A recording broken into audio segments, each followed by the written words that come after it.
Good Tuesday Night Bahamas coming up at 10. A controversial contractor finds himself in court. The Prime Minister arrives in Grenada for his first CARICOM meeting. Why the tourism minister says he finds a possible delay at Bahamar odd. Plus, celebrity artist Jamal Roll takes on a celebrity baby. We've got those stories and much more coming up tonight. I'm Kyle Joaquin, and our news at 10 starts now.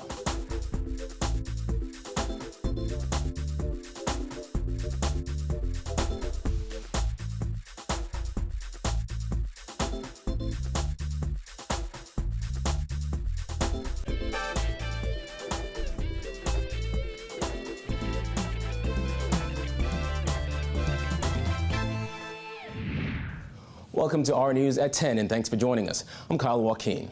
Topping news, Prime Minister Dr. Hubert Minnis making his first CARICOM address since being sworn in as the country's fourth Bahamian Prime Minister.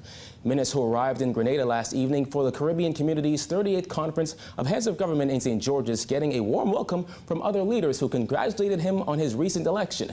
During his address, Minnis touched on a number of issues facing the Bahamas, including corruption. Upon taking the oath of office, all ministers have been told that they would be immediately dismissed if they are found out to be soliciting or accepting payments. Minnis was accompanied by the Ministers of Foreign Affairs and Education. He said the region faces many challenges, including climate change. He encouraged members to embrace the United Nations Climate Change Protocol and be diligent in putting into action plans for renewable energy.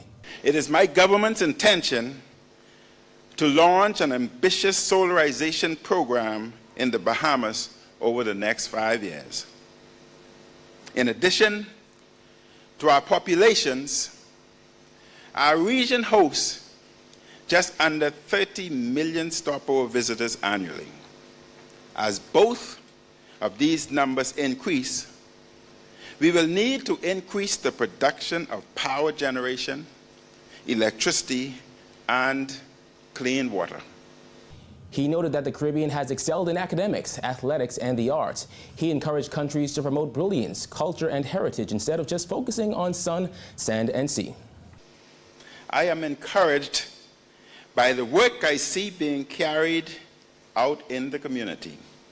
I am ready to play my part in embracing CARICOM's mandate of delivering to our people better, healthier, and more prosperous lives.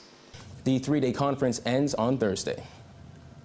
While the contractor at the heart of a controversy surrounding the burned-down BAMSI dorm in early 2015 could find himself behind bars for 3 years if he doesn't repay a client $50,500. 68-year-old Audley Hannah today pleaded guilty to stealing by reason of service at an arraignment before Magistrate Samuel McKinney. The victim paid Hannah $50,500 for a lot off Cowpen Road, but she never received the property. Hannah has to pay $25,000 by September 8th and pay the balance by November 30th. Hannah left the government in a lurch when the BAMSI dorm was burned down, as he did not have the required risk insurance. In other news, Tourism Minister Dionisio de Aguilar speaking out tonight on the recent revelation that China Construction America could miss yet another Bahamar completion date due to non-receipt of lounge chairs. De Aguilar says he finds it quite odd. Jasmine Brown reports. The tourism minister called it an odd reason for a possible delay at the resort. I found it a little odd that a reason for the delay, as reported in the press yesterday, is deck chairs. I don't think that's going to delay the opening, but, you know, I don't know. We just have to get it open as soon as possible. According to an article in the Tribune, CCA filed a lawsuit in a South Florida federal court alleging that the lounge chair vendor Source Outdoor could cause irreparable damage if 1,420 chairs are not released to Bahamar.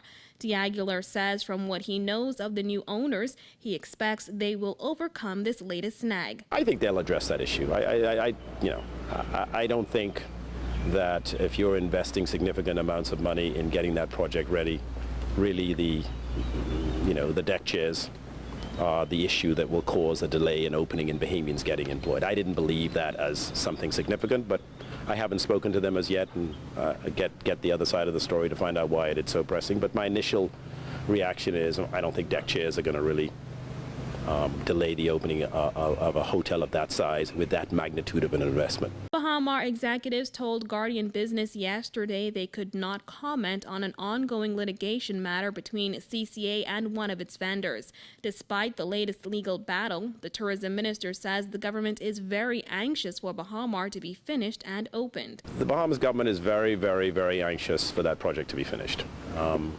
We have heard about endless delays, obviously, in the past, and we're just very, very anxious for it to be open and for Bahamians to be employed. Bahamar opened its Grand Hyatt Towers in April, which represented a soft opening of the larger mega resort property.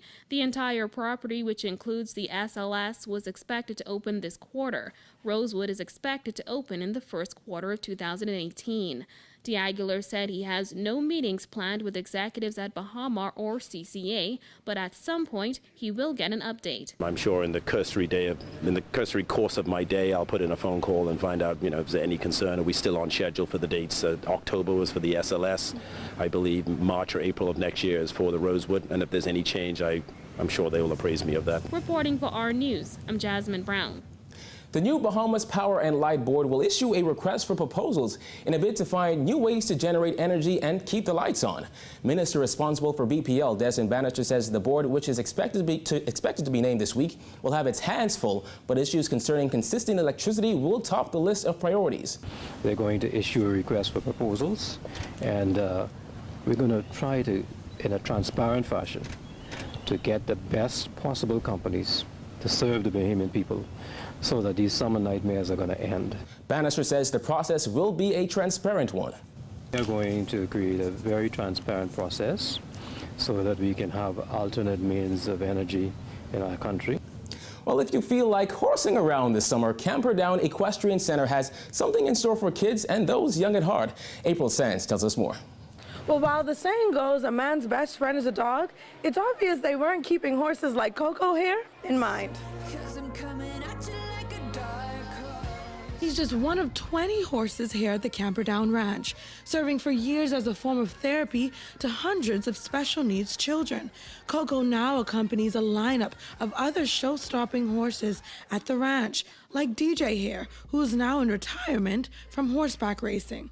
But after years of hard work, they're now catered to at just one of the few ranches on the island. The Camperdown Ranch, where horse instructors like Kim Johnson say they're practically treated like royalty.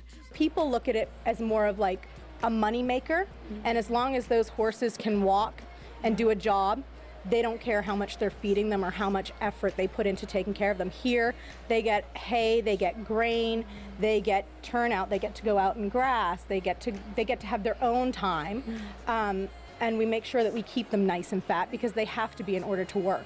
And what would be top-notch treatment without a little bit of fun on the side? Well, I like the horses a lot, and the teachers are very, very nice.